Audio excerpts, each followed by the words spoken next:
Mabuhay Pilipinas! Maligayang pagbabalik dito sa aking channel, pero kung bago ka lang, pasuyo ng like and subscribe. Salamat agad. Ngayong araw ng Sabado, March 2, 2024, mga kababayan, tayo po ay patuloy pong naapektuhan ng Northeast Monsoon dito po sa Northern Luzon. Pero ito po ay nakakatulong upang hindi po ganon kainit ang panahong ating mararanasan dahil dala po yan ng easterlies. Dahil malaking bahagi po ng ating bansa ngayon ang siyang naapektuhan nitong mainit na hangin mula sa dagat Pasipiko, ang easterlies po. Kaya mga kababayan, asahan po natin dito sa Cagayan Valley ang pagkakaroon po ng maulap na kalangitan na meron lamang pong mahinang pag-ulan o ambon, dulot po yan ng Northeast Monsoon. Wala naman pong significant impact.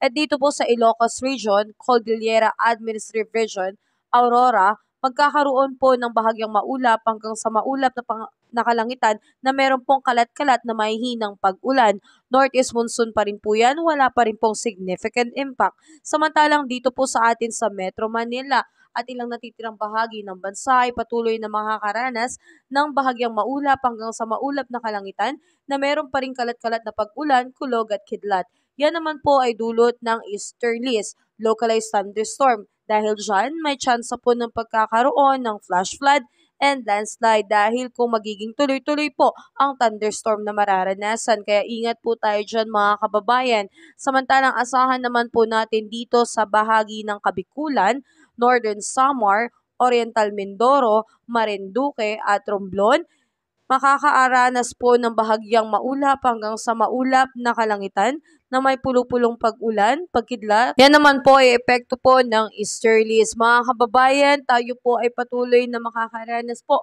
ng maalinsangang panahon dahil malawak na po ang sakop at naapektuhan nitong easterlies. Pero ganun pa man, may mga tsansa pa rin po ng pagkakaroon ng mahinang pag-ulan. Samantalang mga kababayan, ang tsansa po ng pagkakaroon ng bagyo ngayong buwan ay 0 or 1 po. Kaya patuloy po tayong mag-antabay at kung may papasok man po na bagyo, ang magiging pangalan po nito, Aghon, Butchoy at Karina. Kaya patuloy po tayo maging updated sa ating ulat panahon.